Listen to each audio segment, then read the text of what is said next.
Okay, guys, so welcome back to episode 5 of Afternoon B. Thanks for all coming. A little bit of a different setup today. It's just me rather than the normal crew, but I am joined by some very special people, some very special graduates and alumni. So I will hand over to them to let them introduce their wonderful selves. So whoever wants to go first. Hi, hello everyone. My name is Connor O'Brien.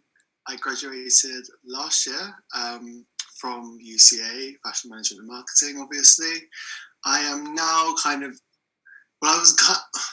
like part of the fun employment group is what I'm calling it, but I kind of like done something on my time and gave myself a new title. So now I'm an NGO volunteer for a NGO called Drip by Drip, which is the first NGO set up committed to solving the water issues in fashion. Nice. Hey everyone, my name is Sophie Baldwin. I also graduated from the Fashion Management and Marketing course at UCA, but I graduated in 2018. And now I work at Matches Fashion as the product marketing assistant. Hey everyone, my name is Lea. I'm head of marketing at the freelance platform Underpinned, and I'm also UCA Fashion Management and Marketing alumni from, and I graduated, I think, 4 years ago, maybe 5. I don't know, some time ago.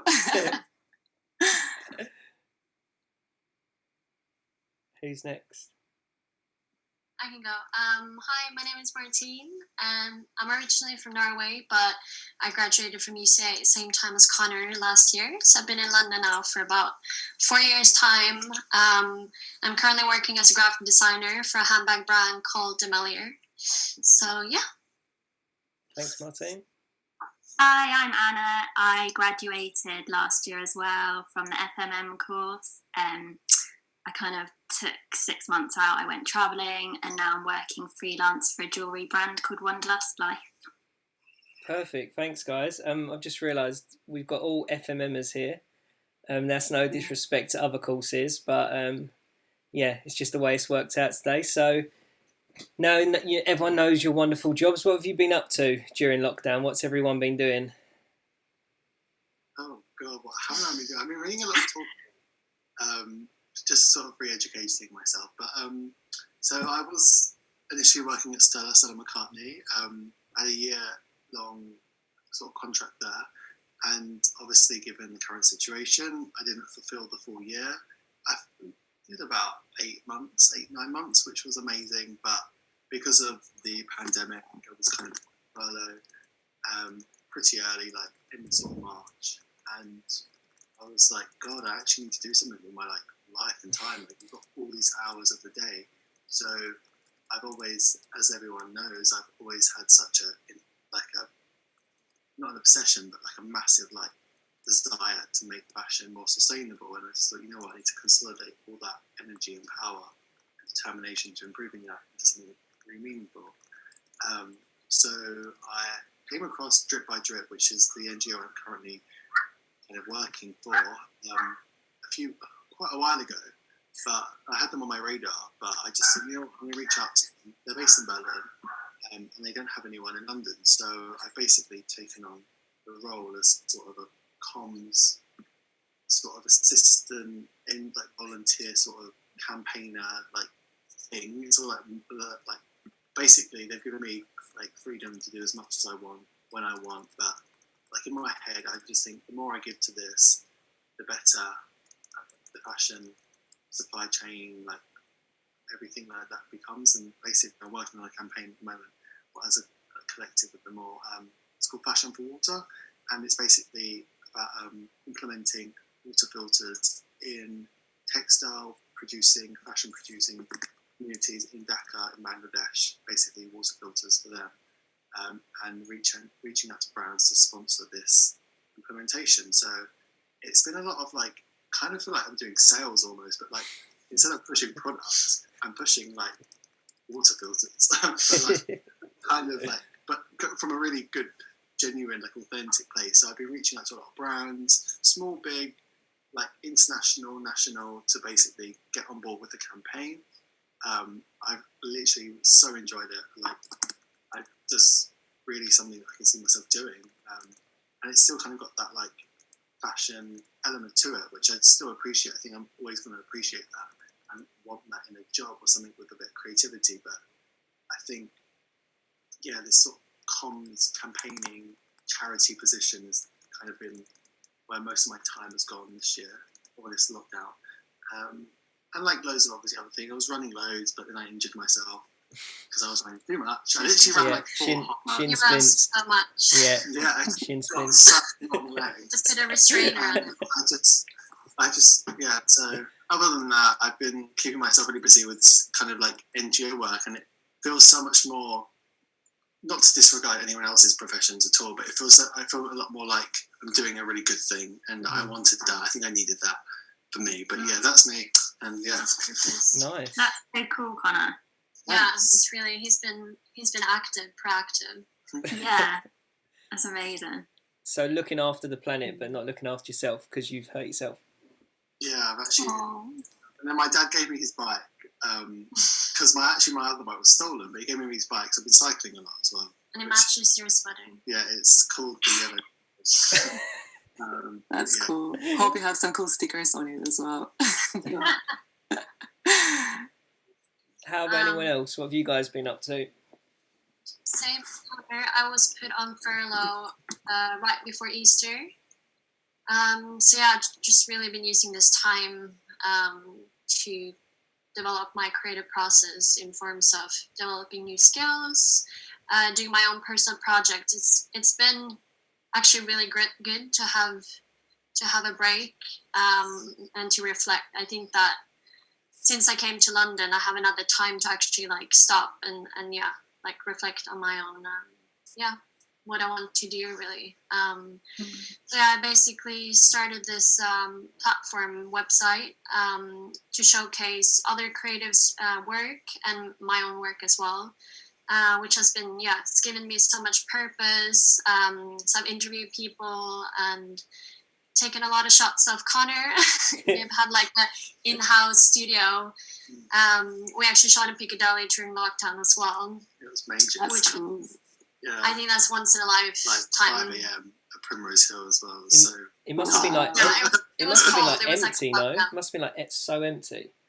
Yeah, it was weird. Yeah, it really was weird. apocalyptic. Dystopia. Yeah, very dystopian. I was gonna ask you about your Instagram account, Martine. We call her Brenda. I wanted to know a bit more about that because that is pretty funky. And I was gonna ask what is like the mission statement or the goal of the company. What's the handle? We call her Brenda. That's Brenda. Who's So- Brenda? We call her Brenda. That's the whole name.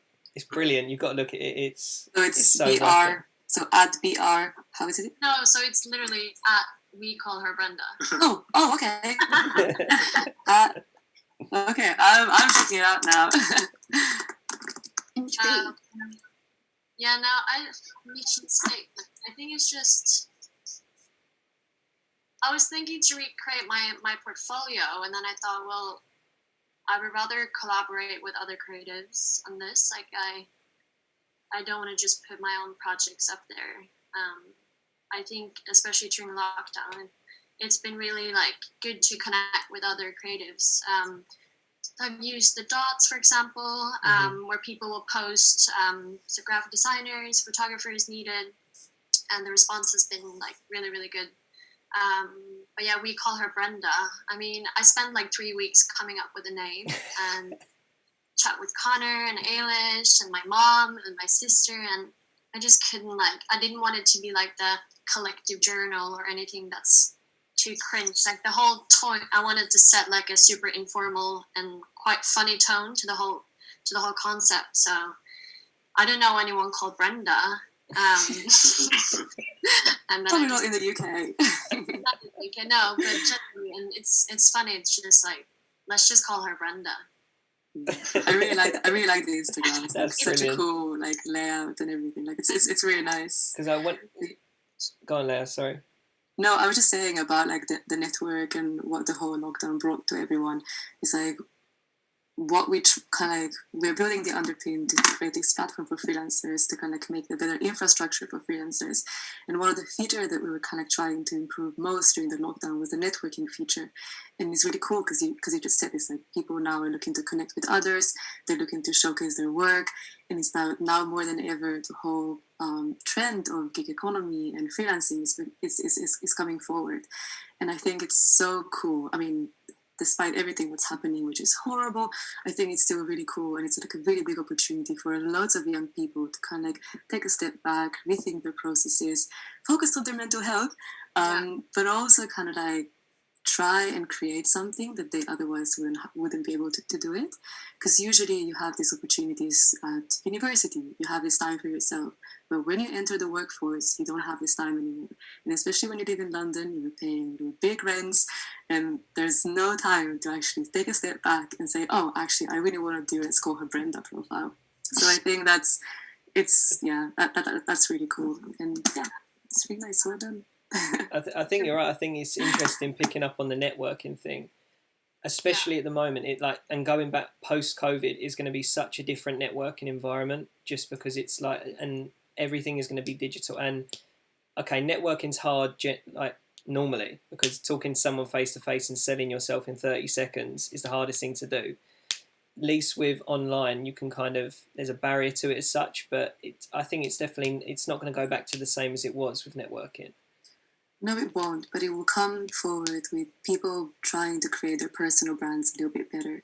And sure. I think that's where creative universities such as UCA are really great tools for that, because especially, I'm just going to talk about FMM because I've been there. I think the FMM course is so cool because they really show you how to create a personal brand, and it does make it a little bit easier before you enter the workforce to kind of know what you stand for and what you are.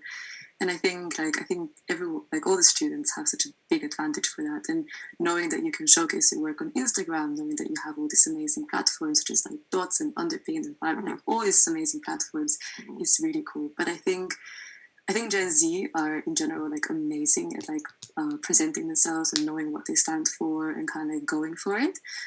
So I think the future is bright, despite everything that's happening at the moment. Yeah, for sure. That's a nice way to look at it.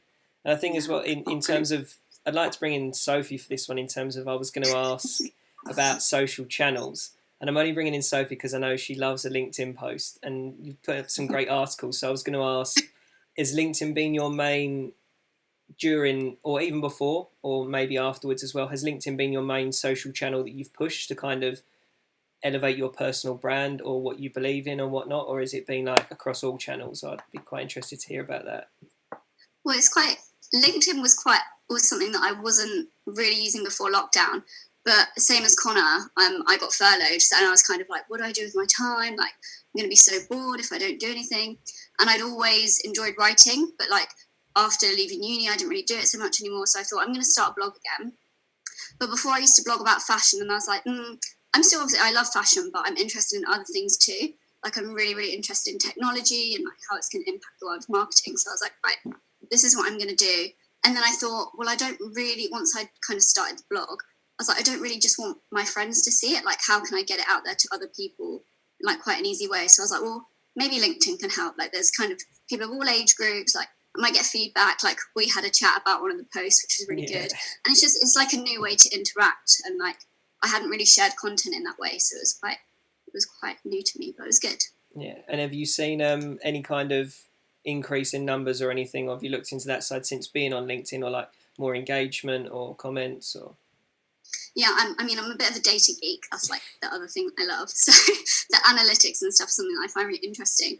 But I think about 30% of the traffic comes from LinkedIn, so it's proved quite a worthwhile thing to use. The difficulty with Instagram and promoting on there is obviously I don't have loads and loads of followers, so I can't do swipe up and things like that. So it's quite difficult to get traction from the post. But with LinkedIn and things like Facebook, you can obviously post a direct link. People interested, they can click on it straight away. So yeah, it's been quite good. That's good. Yes. I want to ask a question now about what has your career journey been since starting university? And if you don't mind, Anna, can I start with you?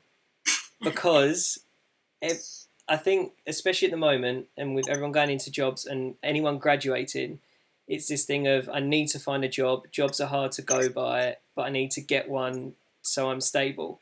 But you kind of took a different route and you went to some wonderful places. So if you don't mind just speaking a bit about that and kind of the other option if you don't want to go into work straight away. So I really wanted to go travelling, and I kind of thought the best time to go was straight after uni, because I thought if I get a job, I'm never going to be able to go, not for a long time anyway. So I kind of moved home.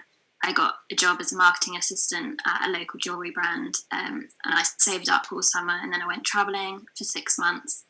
And then so literally the weekend after I came home was when we all went into lockdown. So it was kind of weird, like, time, because I was meant to be moving back to London and kind of starting my career in fashion, I guess. Well, that was the aim anyway. And now it's kind of all been put on a halt and it's a bit weird. But I mean, you kind of need to look at the positives, don't you? Like, I've kind of learnt so many new skills that I would never have normally given myself time to do. Like, I got home and I took so many amazing pictures when I was traveling, so I decided, I'll make a book and like learn new like design skills from creating a book, and then also made a video, and then just loads of things that I would never have normally done, but just kind of, yeah. I think that's a nice way to look at it, because as Leah said earlier, it's kind of taking the positives from a shitty situation. So it's like, although everything that's happening and people being laid off work and, as you say, not being able to get into work, it's this thing of you can get into tune with your creativity, because that's not stopped, that's still there. And like you guys have all done so many like amazing things during lockdown, and I think it shows, as you say, with so many creatives, and coming from a university that is so business creative focused, it gives you that acumen to kind of take it forward and grow your own personal brand and put yourself on a good pedestal. I guess it also is it's given me a chance to realise what's really important to me and what I value the most, and going forward, like the sort of brand I'd want to work for, I guess, as well. Yeah. Okay, that's interesting. So, and then with some of the other guys, in terms of leaving university, kind of the whole rigmarole, which a lot of people are going to be going through, of looking for work, sending cover letters, sending CVs. How did it work for you guys in terms of, did you take that route, or did you kind of just go freelance, or did you kind of have connections you'd built up from internships? I'd be quite interested to hear what your process was once you left. You're thinking in terms of, right, this is how I'm going to get into the job that I want. I'll go if I can. Sure. So I started. So when I started university, I looked at the university as an opportunity, and I was doing lots of internships from the year one. So by the time I finished university, I had six internships behind me, and that was kind of like really interesting, because I knew that throughout this time I was able to develop my social network. I also used the third year as kind of like develop my own business. So I used like the whole FMP, like the whole year, to kind of like come up with the idea, use the tutors to kind of like help me shape, and kind of like help me find my product market fit for my agency. And then by the time I finished university, I had a registered company, 2 small clients, and kind of like no idea how I'm going to pay my rent. So I think that was kind of like, it was a good start, because it was very uncomfortable, but at least like I knew what I wanted to do. I knew what my values were. I knew what I'm not willing to do. But I knew what I wanted to be in 3 years. So with having this like purpose behind me, it was kind of like easier to still like have my agency, but kind of like still do shitty jobs on the side. And even though it was really horrible sometimes, I always knew that even if I do get a full-time job, I'm always going to negotiate one day off. So I landed a job at Ralph Lauren in wholesale, and I was working there for a good year and a half. And I still kind of like had this one day off to work on my business. And then at some point I said, hey, I just want to go full-time freelance. Even though I was freelancing before, I was like, I think now is the time to do it. So I kind of like left Ralph Lauren and started freelancing. I simply went on the high street and went to do my nails on every single parlor, and just like pitched for work. and then some like you get clients if you ask for jobs, basically. But then kind of like fast forward a few years, I met with Albert, which is the CEO of Underpinned, and very early on, like really initial conversations, we kind of like, I believed in what he was doing and what he wanted to achieve. So a few months later, I joined Underpinned full time, and kind of like everything made sense. Everything from my modeling years when I was 16 to working with a European Commission on European projects and developing this like platforms for freelancers in Portugal, to working shitty internships and shitty jobs and everything else. It kind of like made sense. It made sense that when I was negotiating for a pay at Armani, like now it makes sense because we're working with Small Business Commissioner of ending poor payment practices in the UK. And it kind of like, I think one thing that like I got out of this whole journey was that like you need to trust in the process, because like maybe like right now in a lot of people's cases, like you're being furloughed. That's cool. I mean, furlough, it's not the worst thing that can happen in the world, but it's like an opportunity, and you will know that it probably is not going to happen again in a few years' time. And it's kind of like just like taking those learnings in, because the things like everything is good for another. And at the end of the day, everything comes together, and it's like, oh my god, this is crazy. Yeah. But that was kind of like my journey, and like looking at it now, because I was writing a little bit about it, and I was like, oh my god, it's so funny. Like I never actually looked back and like saw it the way actually it was, but it's kind of like it all makes sense at the end. But yeah, in terms of it, that like giving advice on what to do now in this particular situation with this pandemic and everything being a little bit unstable, make portfolios, showcase your work, use like platforms like the Dots or Underpinned to create portfolios and feature them, network with people by just like saying hi, join different groups, and just get yourself out there. Because the thing is, like, there are a lot of people hiring right now. You just need to find them. So yeah, that's my advice on that.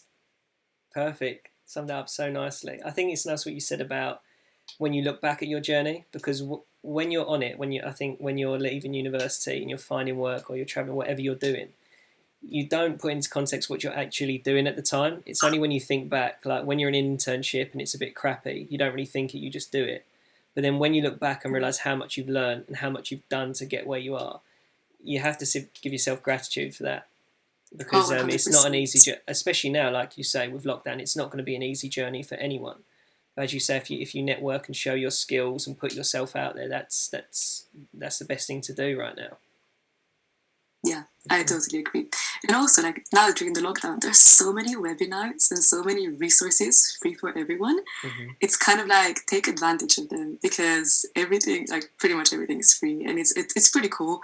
It's also like pretty nice to have enough time to kind of like watch all these webinars, like listen to all these podcasts, and yeah, I think it's can definitely be a positive sign for a lot of people. For sure, definitely. Thank you, Connor, Martine, Sophie. How about you guys? What was your journey like? What tips have you got? Well, I took more of the internship route, since when I was younger, I was like, I want to work at a magazine, like this is what I want to do. And then I spent the whole of my third year creating a project for days, and then had an internship lined up at the end of the summer for going there. But the internship wasn't what I would want to do. I just knew that if I got into the company, I'd maybe like weasel my way into the area that I wanted to be in. I eventually did into the photographic team and helped produce the photo shoot. And then after 9 months, it was not for me. And it was really hard, because it was that thing that like, since I was like 12 years old, this is all I wanted to do. And it's like, why don't I love it? What's wrong? Like, why is it not working? And then I just had to kind of sit and think, well, like, what is it about that I don't like? And then you kind of think, well, what else do I like? And then I was like, well, we had such a great course. We learned so much about marketing. Like, why didn't I try putting that to use? And then that's how I ended up getting my job at Matches, and like my job's quite revolved around like new products and marketing them, visual merchandising. And then there's all the data side. And then that's when I was like, oh, I love the data side. So it's kind of like, you might think that you want to do one thing, but I think that my advice would be is like, don't be so blinkered. Kind of like think about like a lot of different things that you like what you think might be the ultimate job, like might not be the one that really is for you. Mm-hmm. So you felt that you, with your internship that didn't work out for you, I take it you're glad you had that experience, because it taught you that actually you didn't want to be as much as maybe you did, and then you found your dream role from that because you've experienced it. Well, and it definitely, and I think it's the thing that if I didn't do the internship, I would always have I really want to work at days. Like, why? The what if? That would always be something. Yeah, that would be the what if. So you kind of, it's like an experience. You just put it down as an experience. Like, I did it. I learned some things from it. I saw how a certain side of the industry worked, and then you move on and you like learn new skills in another role. Mm-hmm. I just don't think that there's like a one path route to any kind of job now. I think that like it's all about the things you learn while you're there. Just because you start in this part of the industry, you don't necessarily have to stick to it for like the rest of your career. Yeah, definitely. I totally agree with you, Sophie. And I think like as a young person, when everyone's starting out in a workforce, it's super intimidating and really scary. And I think like loads of times it's kind of like, I think it's important to give yourself time to kind of like trust yourself and kind of like let yourself like take your time to actually discover what your passion is, because you're going to get it at some point one way or another. And this is kind of like, and I think like this is why I'm like super huge, like big advocate of freelancing. Because the things like starting out as a freelancer, you can work on loads of different projects, and you have kind of like you give yourself an opportunity to find out what you like and what you don't like. I think loads of times it's more important, as you said, to find out what is that you don't like, because at least then you know like that you're not gonna go forward with certain things. And I think also like freelancing and working on loads of different projects can be a really good leverage when you're applying for corporate jobs, because that shows that you have the initiative, it shows that you know how to run your own business, it shows that you have really great time management skills, and it also shows that you're probably like really good communicator and so on and so forth. So loads of times like doing like all these side projects, as in like internships or mini gigs or whatever it is, or like Instagram pages that you network with loads of people or whatever it is, can be a really good leverage for actually like tapping into like different like in bigger roles if that's what you want. Yes, and especially like the network we have at the business school, like just here among us, how many different roles and companies and that have we worked in or people we've worked with that we could recommend to each other.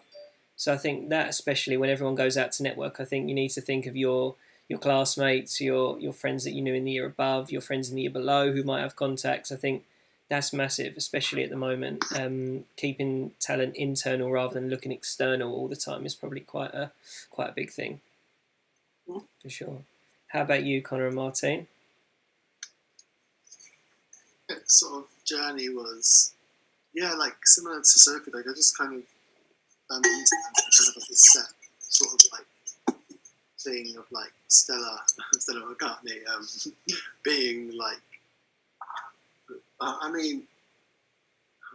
have to obviously watch what I say.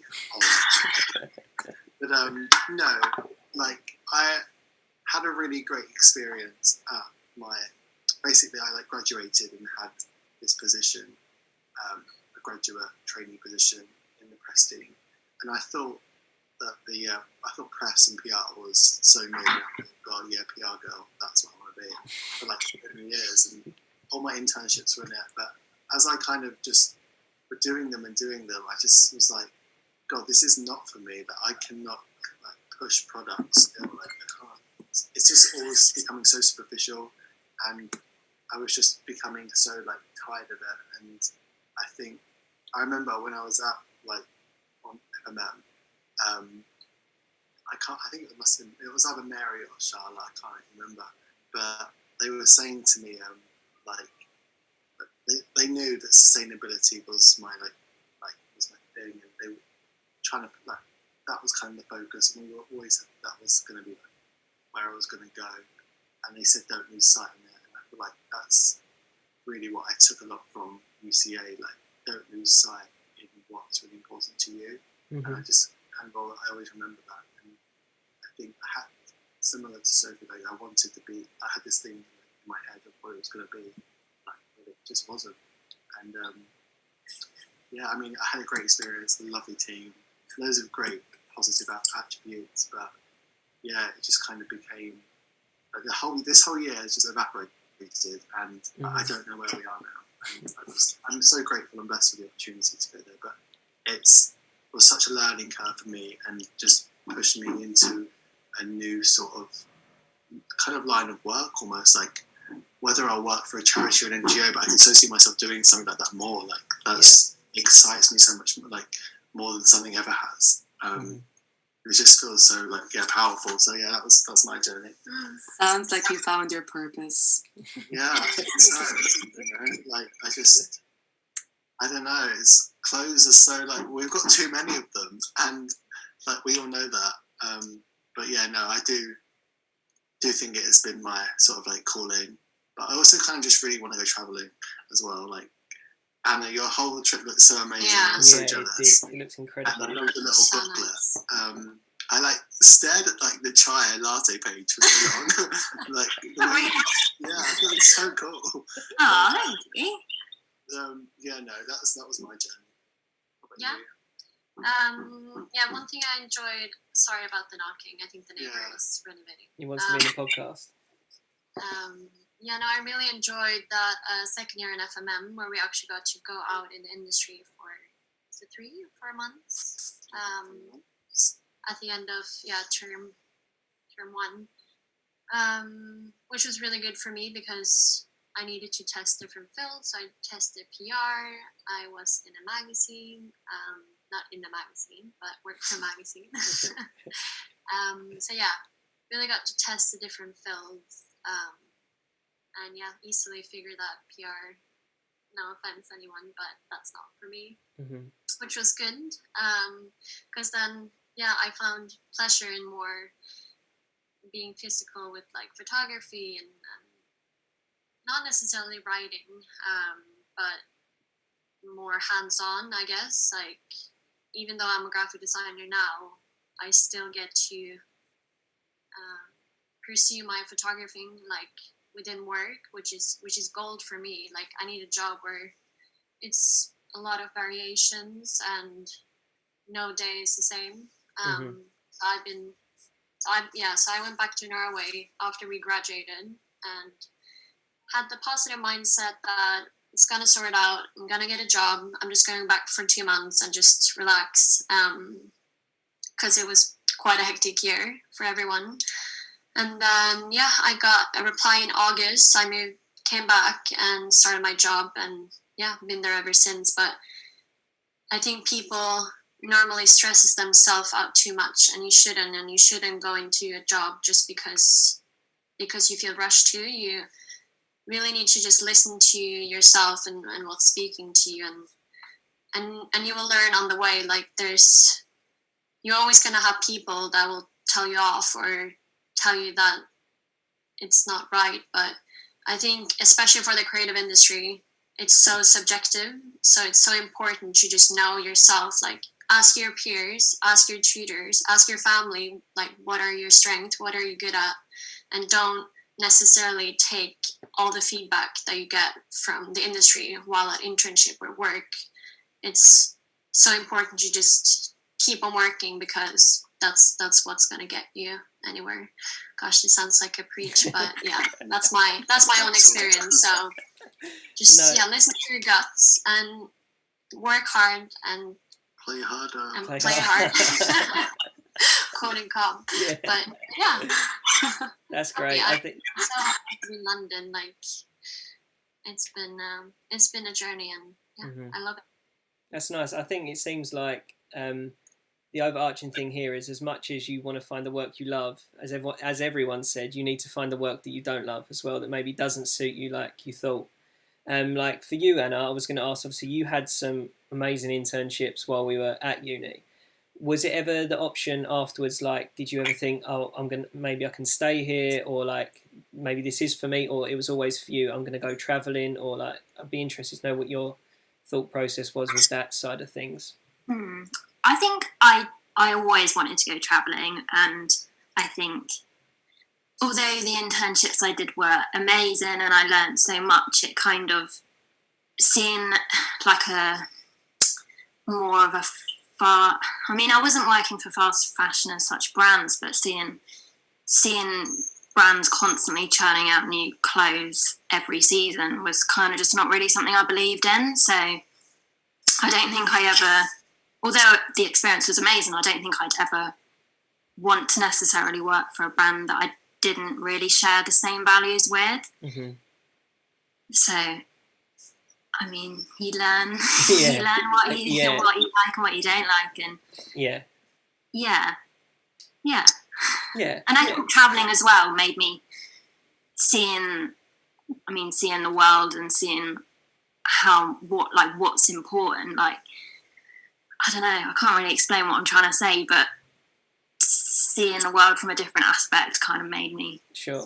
Like Connor, I want to work in sustainability, and that's what I'm passionate about, what I care about. So yeah, I don't know what I'm trying to say here, but yeah. No, I get you completely. And I guess when you're traveling, like some of the places you've been, it's kind of like over here where you're worried about getting a shirt in the sale that you've wanted for X amount of months, and then going over there to certain places and seeing the quality of India, life. for example, is like, why is that? So I don't know, just really hits a part of me. We'll need to do another podcast about fast fashion, because I think that's quite a hot topic for everyone. But I'm conscious of time. But so we've had some deep, inspiring conversations. I just wanted to ask you guys, since we've all been off and not doing our regular lives and having a new daily routine, what have you guys been doing with it? So what have you been watching, listening to, reading? I know Leah, Underpinned have had some great webinars going on, if you wanted to plug them. But what have you guys just in general, away from the work side, the personal brand side, just to take your mind off of it, or educate yourself on something that's new to you or you wanted to brush up on? I think that podcasts have been great, especially kind of like if you're at home on your own. I've been on furlough, and my boyfriend was at home for most of it, but now he's gone back to work.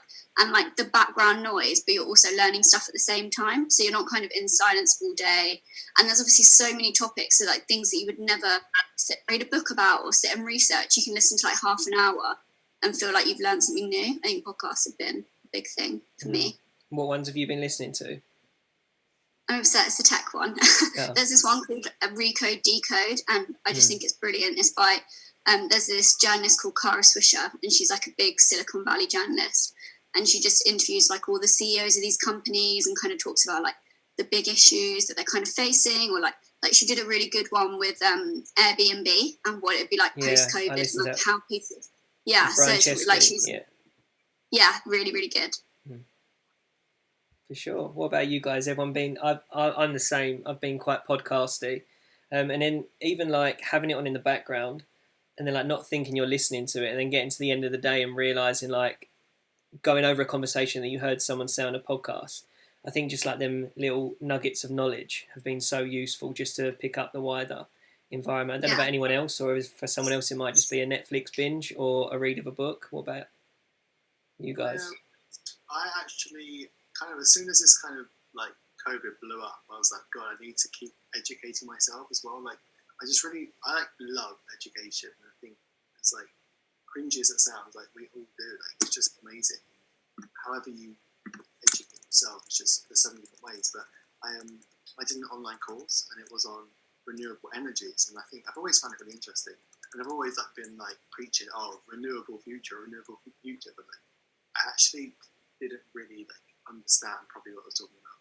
So I did this course with Futureland over 6 weeks. It was a free course, and like anyone can do them. But it was on just renewable energy, and it just opened my eyes to a completely different sort of new topic, which was so interesting. It's kind of in relation to sustainability anyway. Like it is kind of it all like intrinsically links, and it was just so interesting, and I just became got so involved in it, because it's like you can like comment, you can like make notes, you can discuss with communities online. Like I was discussing with like people all around the world, like just about renewable like energy. Like it's so random, and I was like, I would not see myself. I'm quite an outspoken person anyway, but I did not see myself doing that earlier in the year. Like discussing with Raoul in Bangladesh about like hydropower.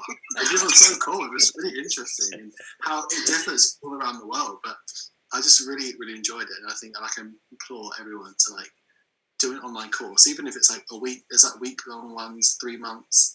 I mean, it's what you put in is what you get with education, and I think, just educate yourself. That's what I've been doing, and a lot of reading. Like I've read about 10 books. That's good.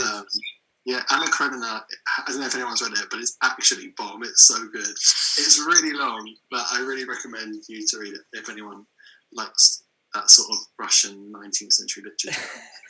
That's pretty cool. To be honest, I became actually a little bit lazy with reading, so I just downloaded Blinkist. So I'm listening to all the books, like 15-minute descriptions and summaries. So that's my reading books. I absolutely love Blinkist. Blinkist, It's also a Berlin-based startup. It's one of the best startups in the world at the moment. So check it out. So what is it? Just like a summary of each book, or it's like, because I can't get on with audiobooks. I end up running off track with it.